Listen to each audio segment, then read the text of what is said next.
अस्सलामुअलैकुम د ټیک ټاک اډې ته پاسورډ څنګه چینج کوو که تاسو نه چېرته خپل د ټیک ټاک پاسورډ هیر شوی وي نو هغه شان هم تاسو خپل اډې د پاسورډ چینج کولی شئ که نه ستاسو یو پاسورډ وي چې زده کړی وي یا به خپل سمې باندې خپل اډې د پاسورډ چینج کول غواړئ نو دا ویډیو لازمي وګوره خپلو ملګرو سره شیر کړئ زموږ پیج څخه لایک کړئ زموږ ویډیو که څوک په یوټیوب باندې ګوري نو ضروري سبسکرایب کړئ چې داسې ټیکنیکل ویډیوګان تاسو ته په ټایم باندې میلاویږي نو فرسټ اف آل به تاسو خپل ټیک ټاک چې کوم دی او اوپن کړئ چې کلم اوپن کو لاندې چې کلم اوپن کو د خپل پروفایل ته به راشئ چې پروفایل ته راغلی دلته ستاسو هغه آی ډي راواغسته چې آی ډي راوسته بره 3 ډاټ ښکاري په دې 3 ډاټ باندې به کلیک کړئ چې په دې باندې هم کله کلیک کو بیا به لاندې سیټینګ ان پریویسي باندې کلیک کړئ د نه بعد به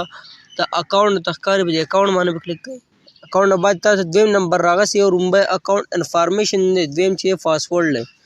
نو په دې پاسورډ باندې تاسو کلیک کړئ پاسورډ باندې کلیک کړئ دې کې به شرط دا وي چې هغه نمبر به ستاسو لازمي وي چې په کوم نمبر باندې تاسو د آی ډي راکړه نمبر به ستاسو موبایل کې لازمي پروت وي په دې کې نه بل موبایل کې وي ان ولې چې دا آی ټي پي کوډ راځي شپږ انچي کوډ وي نو هغه به تاسو دلته پیسټ کړئ موبایل ته اتومیټک هم وایي اتومیټک نه موږ دلته اس ام اس راغلی دا پکې موږ دلته سلیکټ کوو 007 کوډ موږ د سلیکټ کړو دلته مخکې لاړ دلته اوس زموږ کوم پاسورډ چې به دلته چینج کېږي بره ورته لیکلی چینج پاسورډ بیا انټر پاسورډ دلته موږ پاسورډ سلیکټ کړو خو لاندې په دې کې یو شرط دی ډېر کسان بیا وایي چې زموږ پاسورډ نه چینج کېږي نو په څه وجې نه چینج کېږي چې هغې کې موږ غلطیانې کوو هغه غلطیانې به موږ څنګه وباسو لومړی ځان په دې ویډیو باندې پوره پوه کړئ نو بیا به خپلې اډې ته پاسورډ چینج کړئ نو ښکته ورته لیکلي یور پاسورډ موسټ هیو ایټ لیسټ لاندې بیا لیکلي دي پس نمبر ډیش چې کوم دی په دې کې 8 داسې کرکټر لکه کرکټر ستاسو ورکړي چې 8 نه کم نه وي او د 20 نه سیوا نه وي بیا په لاندې نمبر کې لیکي 1 لیټر یا ان 1 نمبر دا به داسې نمبر ورکوئ لکه 1 2 3 4 5 په داسې انچو کې به ورکولی شئ بیا لاندې لیکلی ون سپیشل ایکټر اگزامپل لیکلی په دې کې چې دا نشانونه ښکاري دا خیشت دی سوالي نشان دی د ایس دی دا اینډ یا اینډ ریټ خو خامخا زموږ پاسورډ ته وي دې کې به تاسو خامخا یو انچه ورکوئ چې په دې کې تاسو انچه ورکوئ نو پاسورډ لکه موږ طریقه ورته ښیو نو دا به موږ څنګه ورکوو نو فرسټ اف آل تاسو دې کې 8 کرکټر سلیکټ کړئ خو د روماني حروف چې کوم تاسو درکړی به په غټو حروفو کې ورکړئ لکه اوس